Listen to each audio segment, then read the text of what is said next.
നമസ്കാരം STV evening ന്യൂസിലേക്ക് സ്വാഗതം. ആദ്യം പ്രധാന വാർത്തകൾ. ഭാരതപ്പുഴയിൽ മീറ്റ്ന ഭാഗത്തെ ഒഴുക്കിൽപ്പെട്ട കാണാതായ മത്സ്യത്തൊഴിലാളിക്കായുള്ള തിരച്ചിൽ ഊർജിതം.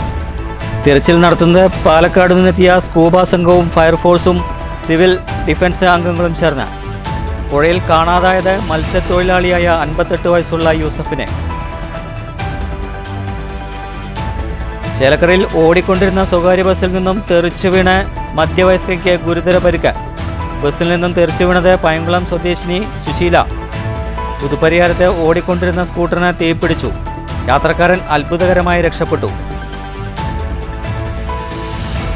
വിവിധ ആവശ്യങ്ങൾ ഉന്നയിച്ച് കേരള NGO യൂണിയൻ മേഖലാ മാർച്ചും ധർണയും. ഒറ്റപ്പാലത്തും പാലക്കാട്ടും മാർച്ചിൽ പങ്കെടുത്തത് നൂറുകണക്കിന് ജീവനക്കാർ. കേന്ദ്ര നയങ്ങൾക്കെതിരെ രൂക്ഷ വിമർശനവുമായി നേതാക്കൾ. ഷൊർണൂർ നഗരസഭ ബസ് സ്റ്റാൻഡിലെ കംഫർട്ട് സ്റ്റേഷൻ വീണ്ടും അടച്ചുപൂട്ടി. ശൗചാലയം ഇടയ്ക്കിടെ പൂട്ടേണ്ടി വരുന്ന നഗര ശുചിത്വത്തിന് ഭീഷണി. കഴിഞ്ഞ ഒരു മാസത്തിനിടെ കംഫർട്ട് സ്റ്റേഷൻ ദിവസങ്ങളോളം പൂട്ടിയിടേണ്ടി വരുന്നത് ഇത് രണ്ടാം തവണ. വാർത്തകൾ വിശദമായി. മീറ്റ്നയിൽ ഭാരതപ്പുഴയിൽ ഒഴുക്കപ്പെട്ട് കാണാതായ മത്സ്യത്തൊഴിലാളിക്കായുള്ള തിരച്ചിൽ ഊർജിതം. പാലക്കാട് നിന്നെത്തിയ സ്കൂബ ടീമും ഷൊർണൂർ ഫയർഫോഴ്സും സിവിൽ ഡിഫൻസ് അംഗങ്ങളും സംയുക്തമായാണ് ഒഴുക്കിൽപ്പെട്ട മത്സ്യത്തൊഴിലാളിക്കായി തെരച്ചിൽ നടത്തുന്നത്. ഞായറാഴ്ച രാവിലെ 10 മണിയോടെ മീറ്റ്ന തടയണയ്ക്ക് സമീപത്ത് മത്സ്യബന്ധനം നടത്തുന്നതിനിടെ ഒഴുക്കിൽപ്പെട്ട ചുനങ്ങാട്ട് താമസിക്കുന്ന പാലപ്പുറം പാറക്കൽ വീട്ടിൽ 58-കാരനായ യൂസഫിനു വേണ്ടിയുള്ള തിരച്ചിലാണ് 3-ാം ദിവസം പിന്നിടുന്നത്. തിരച്ചിൽ കാര്യക്ഷമമല്ലെന്ന് ചൂണ്ടിക്കാട്ടി മത്സ്യത്തൊഴിലാളികൾ ഇന്നലെ പ്രതിഷേധിച്ചിരുന്നു. ഇതിനു പിന്നാലെ പാലക്കാട്ട് നിന്ന് സ്കൂബ സംഘം സ്ഥലത്തെത്തി. 8 പേരടങ്ങിയ സ്കൂബ സംഘവും ഫയർഫോഴ്സ് സിവിൽ ഡിഫൻസ് അംഗങ്ങളുമാണ് തെരച്ചിൽ നടത്തുന്നത്. മീറ്റ്ന തടയണയ്ക്ക് സമീപം വലയെറിഞ്ഞപ്പോൾ കാൽ വഴുതിയാണ് മത്സ്യത്തൊഴിലാളി പുഴയിൽ വീണതെന്ന് കരുതുന്നു. ഫിഷറീസ് ഓഫീസർ സുജിത്ത് സ്ഥലം സന്ദർശിച്ചു. സ്ഥലത്തുള്ള റവന്യൂ ഫയർഫോഴ്സ് ഓഫീസർമാരുമായി ചർച്ച നടത്തി. ഡ്രോൺ പരിശോധന ഉടൻ ആരംഭിക്കണമെന്ന ആവശ്യം ഉന്നയിച്ചിട്ടുണ്ട്. നമ്മുടെ ഒരു മത്സ്യത്തൊഴിലാളി ശ്രീ യൂസഫ് ഞായറാഴ്ച രാവിലെ മത്സ്യബന്ധനത്തിനിടയിൽ ഒഴുക്കിൽപ്പെട്ടു. അപ്പോൾ ഇന്നലെയൊക്കെ ശക്തമായ തെരച്ചിൽ നടത്തിയെങ്കിലും അത് കൂടുതൽ സന്നാഹമായിട്ട് ഇന്നിപ്പോൾ 2 ടീമായിട്ട് ഇറങ്ങിയിട്ടുണ്ട്. അപ്പോൾ ഇന്ന് ഞങ്ങൾ വളരെ പ്രത്യാശയിലാണ്. ഇന്ന് ആ സഹോദരൻ്റെ ബോഡി കിട്ടും എന്നുള്ളൊരു ഇതിലാണ്. അപ്പോൾ അതിനുവേണ്ടി ഊർജ്ജസ്വലമായിട്ട് ഉള്ള തെരച്ചിൽ നടക്കുന്നുണ്ട്. ഡ്രോണായിട്ടുള്ള തെരച്ചിലും ഉടനെ ഉണ്ടാവും. News bureau, Ottapalam. Shoranur bus സ്റ്റാൻഡിലെ നഗരസഭയുടെ കംഫർട്ട് സ്റ്റേഷൻ വീണ്ടും അടച്ചുപൂട്ടി. ശൗചാലയത്തിലെ വെള്ളത്തിൻ്റെ പ്രശ്നങ്ങളും കുഴികളിൽ നിന്ന് മലിനജലം നിറഞ്ഞ് റോഡിലേക്ക് ഒഴുകുന്ന പ്രശ്നവുമാണ് കംഫർട്ട് സ്റ്റേഷൻ അടയ്ക്കാൻ കാരണമായത്. മലിനജലം റോഡിലൂടെ ഒഴുകുന്നത് മൂലം ദുർഗന്ധം വമിക്കുന്നതിന് കാരണമാകുന്നുണ്ടെന്ന് നേരത്തെ നാട്ടുകാർ പരാതി ഉന്നയിച്ചിരുന്നു. ശൗചാലയത്തിലെ വെള്ളത്തിൻ്റെ പ്രശ്നങ്ങളും കുഴികളിൽ നിന്ന് മലിനജലം നിറഞ്ഞ് റോഡിലേക്ക് ഒഴുകുന്ന പ്രശ്നവുമാണ് ഷൊർണൂർ ബസ് സ്റ്റാൻഡിലെ നഗരസഭയുടെ കംഫർട്ട് സ്റ്റേഷൻ വീണ്ടും അടയ്ക്കാൻ കാരണമായത്. കഴിഞ്ഞ ദിവസങ്ങളിലും ഇത്തരത്തിൽ മലിനജലം പുറത്തേക്ക് ഒഴുകുന്നത് കണ്ട് വഴിയാത്രക്കാരും കടയുടമകളും പരാതിയുമായി രംഗത്തെത്തിയിരുന്നു.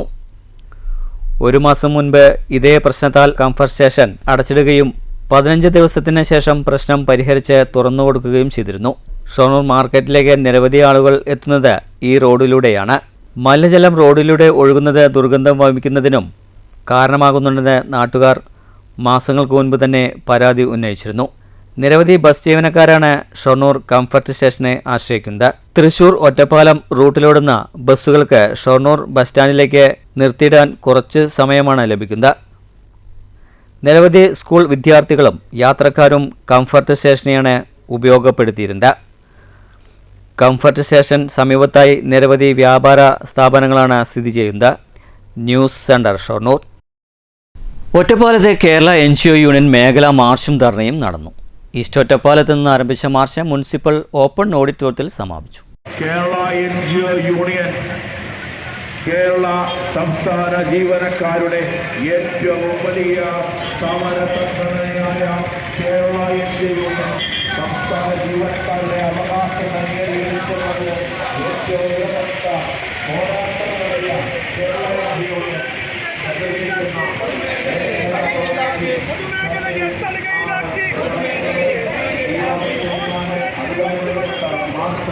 ജനപക്ഷ ബദൽ നയങ്ങൾ ശക്തിപ്പെടുത്തുക, നവകേരള നിർമ്മിതിയിൽ പങ്കാളികളാവുക, കേന്ദ്ര സർക്കാരിൻ്റെ ജനവിരുദ്ധ തൊഴിലാളി വിരുദ്ധ നയങ്ങൾ തിരുത്തുക, കേന്ദ്ര സംസ്ഥാന സാമ്പത്തിക ബന്ധങ്ങൾ പുനഃസംഘടിപ്പിക്കുക, കേരളത്തെ തകർക്കുന്ന കേന്ദ്ര നയം തിരുത്തുക, PFRDA നിയമം പിൻവലിക്കുക, NPS UPS പിൻവലിച്ച് പഴയ പെൻഷൻ പദ്ധതി പുനഃസ്ഥാപിക്കുക തുടങ്ങി വിവിധ ആവശ്യങ്ങൾ ഉന്നയിച്ചാണ് കേരള NGO യൂണിയൻ മേഖലാ മാർച്ചും ധർണയും നടത്തിയത്. മാർച്ചിന് ശേഷം മുനിസിപ്പൽ ഓപ്പൺ ഓഡിറ്റോറിയത്തിൽ നടന്ന ധർണ യൂണിയൻ സംസ്ഥാന സെക്രട്ടേറിയറ്റ് അംഗം M. രഞ്ജിനി ഉദ്ഘാടനം ചെയ്തു. മാലയായി തീർന്നിരിക്കുന്ന ഒരു മുത്തുമാലയിൽ നിന്ന് ആ ഇന്ത്യൻ ഭരണഘടനയുടെ ആർട്ടിക്കിളുകളെല്ലാം ഇങ്ങനെ വലിച്ചൂരി എടുത്തുകൊണ്ട് കേവലം നൂലായി മാത്രം അവശേഷിക്കുന്ന ഒരു സാഹചര്യത്തിലേക്ക് ഇന്ത്യൻ ഭരണഘടന മാറുന്നു.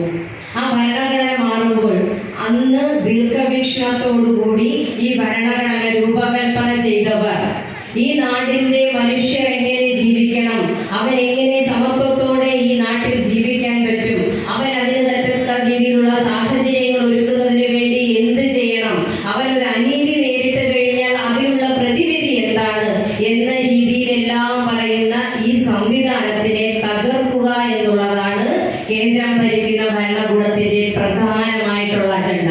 ജില്ലാ സെക്രട്ടേറിയറ്റ് അംഗം V. മനോജ് കുമാർ അധ്യക്ഷത വഹിച്ചു. ജില്ലാ വൈസ് പ്രസിഡന്റ് G. ജിഷ സ്വാഗതവും ജില്ലാ സെക്രട്ടേറിയറ്റ് അംഗം MV സുജേഷ് നന്ദിയും പറഞ്ഞു. News bureau, Ottapalam. PFRDA നിയമം പിൻവലിക്കണമെന്നതുൾപ്പെടെയുള്ള വിവിധ ആവശ്യങ്ങൾ ഉന്നയിച്ച് NGO യൂണിയൻ പാലക്കാട്ട് മാർച്ചും ധർണയും നടത്തി. സംസ്ഥാന സെക്രട്ടേറിയറ്റ് അംഗം K. വിജയകുമാർ ഉദ്ഘാടനം ചെയ്തു. കേരളം ഏതെങ്കിലും തരത്തിൽ വികസന നേട്ടം കൈവരിച്ചിട്ടുണ്ടെങ്കിൽ അത് ഇടത് സർക്കാരിന് കീഴിലാണെന്ന് K. വിജയകുമാർ പറഞ്ഞു.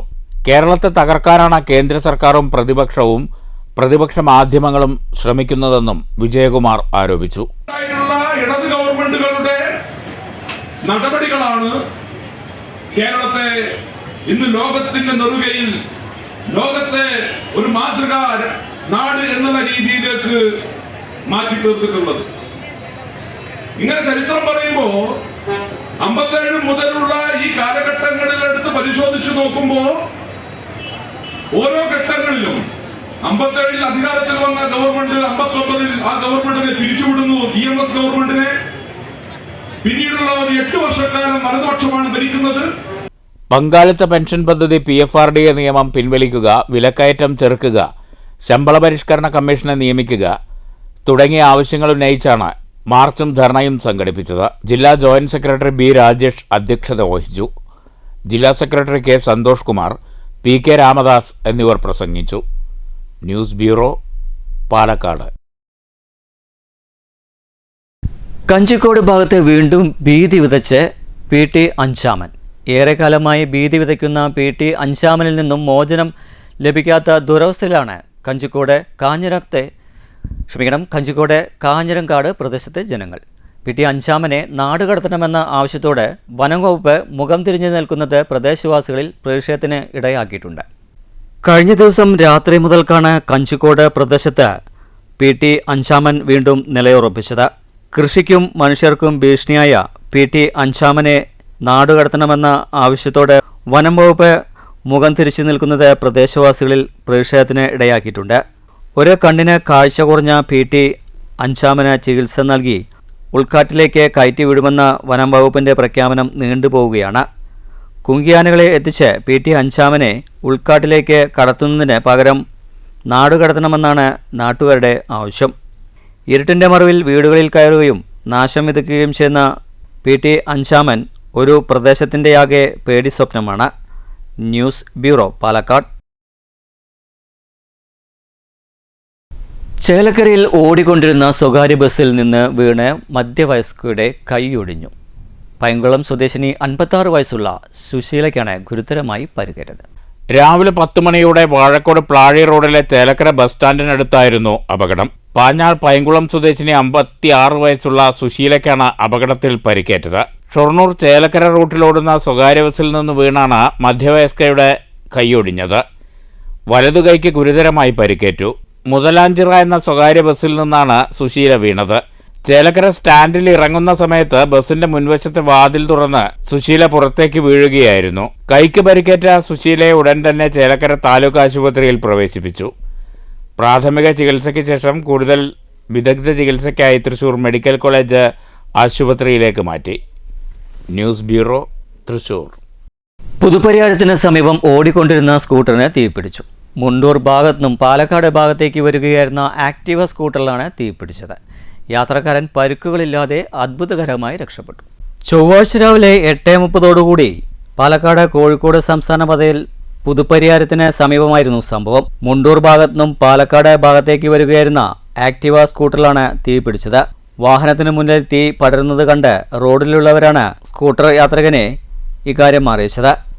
ഉടൻ തന്നെ വാഹനം നിർത്തിയതിനാൽ വലിയ അപകടം ഒഴിവായി. നാട്ടുകാരുടെ നേതൃത്വത്തിലാണ് സ്കൂട്ടറിന്റെ തീ അണച്ചത്.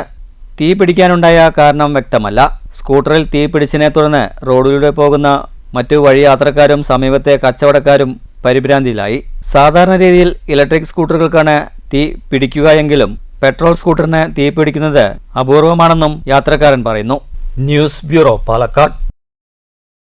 പറളി-ഓടന്നൂർ പതിപ്പാലത്തിലെ വൻ ഗർത്തം അപകടക്കെണിയാവുന്നു. വെള്ളമിറങ്ങിയപ്പോഴാണ് പാലത്തിലെ ഗർത്തം യാത്രക്കാരുടെ ശ്രദ്ധയിൽപ്പെട്ടത്. കനത്ത മഴയെ തുടർന്ന് കണ്ണാടിപ്പുഴ കരകവിഞ്ഞപ്പോൾ പറളി പതിപ്പാലം വെള്ളത്തിനടിയിലായിരുന്നു. പറളി-ഓടന്നൂർ പതിപ്പാലത്തിൽ നിന്ന് വെള്ളമിറങ്ങിയപ്പോഴാണ് വലിയ ഗർത്തം ശ്രദ്ധയിൽപ്പെട്ടത്. ഗർത്തം വൻ അപകടക്കെണിയാണ്. ഗതാഗത തിരക്കുള്ള റൂട്ടിൽ പാലത്തിലെ ഗർത്തം അടിയന്തരമായി അറ്റകുറ്റപ്പണി നടത്തി അപകട സാധ്യത ഒഴിവാക്കണമെന്നാണ് നാട്ടുകാരുടെ ആവശ്യം. News bureau, Kottayi. FACTയുടെ നേതൃത്വത്തിൽ കോട്ടായിൽ കാർഷിക സെമിനാർ സംഘടിപ്പിച്ചു. Palakkad agriculture deputy director VK ഭാഗ്യലത പരിപാടി ഉദ്ഘാടനം ചെയ്തു. കാർഷിക മേഖലയിലെ നൂതന രീതിയും നൂതന വളപ്രയോഗ രീതിയും മണ്ണിൻ്റെ ജൈവഘടനയെ താറുമാറാക്കാതെ ഫലഭൂയിഷ്ഠമായി നിലനിർത്തുന്നതിനും കർഷകരെ ബോധവൽക്കരിക്കുന്നതിനുമായാണ് കോട്ടായി സർവീസ് സഹകരണ ബാങ്ക് ഹാളിൽ FACTയുടെ നേതൃത്വത്തിൽ കാർഷിക സെമിനാർ സംഘടിപ്പിച്ചത്. കോട്ടായി മാത്തൂർ കൃഷിഭവൻ പരിധിയിലെ കർഷകർ സെമിനാറിൽ പങ്കെടുത്തു. സെമിനാർ ഉദ്ഘാടനം Palakkad agriculture deputy director VK ഭാഗ്യലത നിർവഹിച്ചു.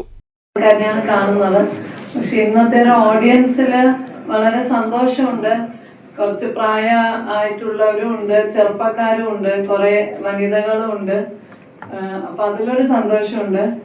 അപ്പൊ നിങ്ങളുടെ ഹൃദയത്തില് എന്തായാലും കൃഷി എല്ലാവരും സ്നേഹിക്കുന്ന ആൾക്കാരാണ്. അതുകൊണ്ടാണ് ഇത്രയും ബുദ്ധിമുട്ടുകൾ. ഞാനിപ്പോ സർവീസിൽ കയറിയിട്ട് ഏകദേശം 29 വർഷമായി. അപ്പോ ഓരോ കാലഘട്ടത്തിലും മാറി വരുന്ന കാര്യങ്ങള്, അല്ലെങ്കിൽ ഗവൺമെന്റ് പോളിസികള്, അല്ലെങ്കിൽ കൃഷിയിൽ വരുന്ന മാറ്റങ്ങള്, വികസനങ്ങള്. അപ്പൊ ഈ ഒരു 30 കൊല്ലമായിട്ട് എനിക്ക് എന്താ പറയാ, കൃഷിക്കാരന്റെ ഒപ്പം നമ്മൾ കൃഷിഭവനിൽ ഒരു 23 കൊല്ലം നമ്മൾ കൃഷി ഓഫീസറായിരുന്നു. പിന്നെ FACT zonal manager B Arunkumar സ്വാഗതം പറഞ്ഞു. കുഴൽമന്ദം agriculture assistant director Julie George, FACT deputy general manager MS Pradeep, IFFCO state marketing manager A Manikandan, Mathur agriculture officer L Gautham, Kottayi service സഹകരണ bank president K Vijayan, FACT senior officer Amal Devaraj തുടങ്ങിയവർ പ്രസംഗിച്ചു. വിവിധ വിഷയങ്ങളിൽ Pattambi RARS associate professor doctor V Thulasi, vision tech Kerala മേധാവിയും project മാനേജറുമായ G Satheesh Chandran എന്നിവർ class എടുത്തു. News bureau, Kottayi. കോട്ടായിൽ തൊഴിലുറപ്പ് പദ്ധതി സോഷ്യൽ ഓഡിറ്റിംഗിന്റെ ഭാഗമായി പബ്ലിക് ഹിയറിംഗ് നടന്നു.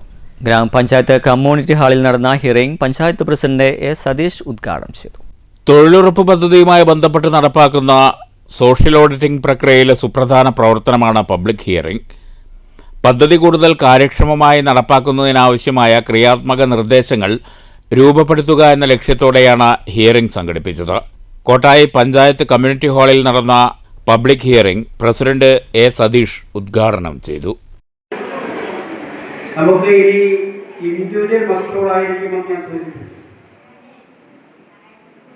അങ്ങനെ വരുമ്പോൾ തന്നെ ഇത്തരത്തിൽ വർക്ക് ക്രിയേറ്റ് ചെയ്യുമ്പോൾ ഈ വ്യക്തിയുടെ സ്ഥലം തരിശായാണ് എന്ന് കാണിക്കുന്ന സെക്രട്ടറിയുടെ സാക്ഷി പത്രം കൂടി ഇനി നമുക്ക് അപ്ലോഡ് ചെയ്യേണ്ടതായിട്ട് വരും എന്നതാണ് മനസ്സിലാക്കുന്നത്.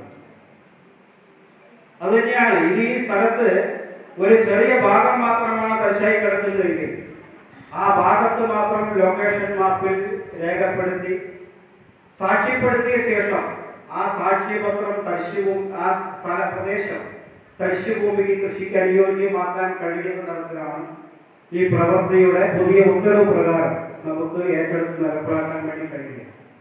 അപ്പോൾ അത്തരത്തിൽ ഈ മാറിയ ഉത്തരവിന്റെ ഭാഗമായി നിരവധിയായ പ്രശ്നങ്ങൾ വരുന്ന ആളുകൾ നമ്മുടെ പഞ്ചായത്തിൽ നിന്ന് മാത്രമല്ല ഈ കേരളത്തിലെയും ഇന്ത്യ രാജ്യത്തിലെയും ഈ പദ്ധതിയുമായി ബന്ധപ്പെട്ടുണ്ടാവുമെന്ന കാര്യത്തിൽ യാതൊരു പ്രശ്നമില്ല. കുഴൽമന്ദം BDO സക്കീർ ഹുസൈൻ അധ്യക്ഷത വഹിച്ചു. Panchayat assistant secretary CY Glorymol John സ്വാഗതം പറഞ്ഞു. Block member K Kunjilakshmi, panchayat standing committee chairperson Vineetha, കുഴൽമന്ദം BPO ഷീന, JBDO ഗിരീഷ്, പഞ്ചായത്ത് അംഗങ്ങളായ K Radhakrishnan, K Minimol, PS Lakshmikutty, MR Rajitha, block resource person V Vijitha, panchayat secretary MS Sasikumar, C Pratheesh തുടങ്ങിയവർ സംസാരിച്ചു.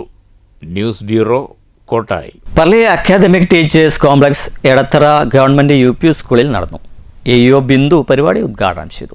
എടത്തറ ഗവൺമെൻറ് UP സ്കൂളിൽ സംഘടിപ്പിച്ച Parli academic teachers complex AEO Bindu ഉദ്ഘാടനം ചെയ്തു. ചടങ്ങിൽ IME അബൂബക്കർ അധ്യക്ഷത വഹിച്ചു. പുതിയ രൂപത്തിൽ സമഗ്ര പ്ലസ് എങ്ങനെ അധ്യാപകന് കൈകാര്യം ചെയ്യാം എന്നതിനെ സംബന്ധിച്ച് ചെർപ്പളശ്ശേരിയിലെ Muhammad Salih master Samagra plus class നടത്തി. അബൂബക്കർ ഹക്കീം, അബ്ദുറബ്, ഡോക്ടർ ഉബൈദുള്ള, അബ്ദുൽ ഖബീർ, സുമൈറ ടീച്ചർ എന്നിവർ സംസാരിച്ചു. News bureau, Pathiripala. Minority Congress Parli മണ്ഡലം കമ്മിറ്റിയുടെ ആഭിമുഖ്യത്തിൽ പർലി സ്കൂളിലെ വിദ്യാർത്ഥികൾക്ക് യൂണിഫോം വിതരണം ചെയ്തു. മുൻ മുഖ്യമന്ത്രി ഉമ്മൻചാണ്ടിയുടെ 2ാം ചരമവാർഷികത്തിന്റെ ഭാഗമായായിരുന്നു വിതരണം. KPCC സെക്രട്ടറി പ്രൊഫസർ KA തുളസി പരിപാടി ഉദ്ഘാടനം ചെയ്തു. നന്നായി വരുന്നതിന് വേണ്ടിയിട്ടാണ് അവർ അത്തരത്തിലുള്ള ചിലപ്പോൾ ചീത്ത പറയുന്നതോ അല്ലെങ്കിൽ ഒന്ന് അടിക്കുന്നതോ ഒക്കെ ഉണ്ടാവുക. കാരണം നിങ്ങൾ വളരുന്ന ജനറേഷനും അല്ലെങ്കിൽ നിങ്ങൾ വരുന്ന സാമൂഹിക മാറ്റങ്ങളും പണ്ട് കാലത്ത് അവർ നിങ്ങളുടെ പ്രായത്തിൽ ഉണ്ടായിരുന്ന സമയത്തുള്ള സാമൂഹികമായിട്ടുള്ള അവസ്ഥയല്ല ഇന്ന് നമ്മുടെ. മുൻ മുഖ്യമന്ത്രി ഉമ്മൻചാണ്ടിയുടെ 2ാം ചരമവാർഷിക ദിനത്തിന്റെ ഭാഗമായാണ് മൈനോറിറ്റി കോൺഗ്രസ് പർലി മണ്ഡലം കമ്മിറ്റിയുടെ ആഭിമുഖ്യത്തിൽ പർലി സ്കൂളിലെ വിദ്യാർത്ഥികൾക്ക് യൂണിഫോം വിതരണം ചെയ്ത ചടങ്ങിൽ AM മുജീബ് റഹ്മാൻ അധ്യക്ഷത വഹിച്ചു. സ്കൂൾ മാനേജർ ബാലസുബ്രഹ്മണ്യൻ, കായികാധ്യാപകൻ PG Manoj, C Vinayan master, PA Sachidanandan master, Congress ഭാരവാഹികളായ H Abdulla, C Subhash, C Valsan master എന്നിവർ സംസാരിച്ചു. News bureau, Kottayi. എവറസ്റ്റ് കൊടുമുടി കീഴടക്കിയ ഷൊർണൂർ സ്വദേശിനി ശ്രീഷ രവീന്ദ്രനെ BMS മേഖലാ കമ്മിറ്റി ആദരിച്ചു. ജില്ലാ joint secretary Sasi Choruttur പൊന്നാടി അണിച്ച് moment കൈമാറി. C Pushparaj, TP Sindhu, K Unnikrishnan, K Manikandan തുടങ്ങിയവർ പങ്കെടുത്തു. പ്രധാന വാർത്തകൾ ഒരിക്കൽ കൂടി. ഭാരതപ്പുഴയിൽ മീറ്റ്ന ഭാഗത്ത് ഒഴുക്കിൽപ്പെട്ട കാണാതായ മത്സ്യത്തൊഴിലാളിക്കായുള്ള തിരച്ചിൽ ഊർജിതം. തിരച്ചിൽ നടത്തുന്നത് പാലക്കാട് നിന്നെത്തിയ സ്കൂബ സംഘവും ഫയർഫോഴ്സും സിവിൽ ഡിഫൻസ് അംഗങ്ങളും ചേർന്ന്. പുഴയിൽ കാണാതായത് മത്സ്യത്തൊഴിലാളിയായ 58 വയസ്സുള്ള യൂസഫിനെ. ചേലക്കരയിൽ ഓടിക്കൊണ്ടിരുന്ന സ്വകാര്യ ബസ്സിൽ നിന്നും തെറിച്ചു വീണ് മധ്യവയസ്കയ്ക്ക് ഗുരുതര പരിക്ക്. ബസ്സിൽ നിന്നും തെറിച്ചു വീണത് പയങ്കുളം സ്വദേശിനി സുശീല. പുതുപരിയാരത്ത് ഓടിക്കൊണ്ടിരുന്ന സ്കൂട്ടറിന് തീപിടിച്ചു. യാത്രക്കാരൻ അത്ഭുതകരമായി രക്ഷപ്പെട്ടു. വിവിധ ആവശ്യങ്ങൾ ഉന്നയിച്ച് കേരള NGO യൂണിയൻ മേഖലാ മാർച്ചും ധർണയും. ഒറ്റപ്പാലത്തും പാലക്കാട്ടും മാർച്ചിൽ പങ്കെടുത്തത് 100 കണക്കിന് ജീവനക്കാർ. കേന്ദ്ര നയങ്ങൾക്കെതിരെ രൂക്ഷ വിമർശനവുമായി നേതാക്കൾ. ഷൊർണൂർ നഗരസഭ ബസ് സ്റ്റാൻഡിലെ കംഫർട്ട് സ്റ്റേഷൻ വീണ്ടും അടച്ചുപൂട്ടി. ശൗചാലയം ഇടയ്ക്കിടെ പൂട്ടേണ്ടി വരുന്ന നഗര ശുചിത്വത്തിന് ഭീഷണി. കഴിഞ്ഞ ഒരു മാസത്തിനിടെ കംഫർട്ട് സ്റ്റേഷൻ ദിവസങ്ങളോളം പൂട്ടിയിടേണ്ടി വരുന്നത് ഇത് 2ാം തവണ. ഇതോടുകൂടി ഈ വാർത്താ ബുള്ളറ്റിൻ സമാപിക്കുന്നു. അടുത്ത വാർത്തകൾ രാത്രി 9-ന്. നന്ദി, നമസ്കാരം.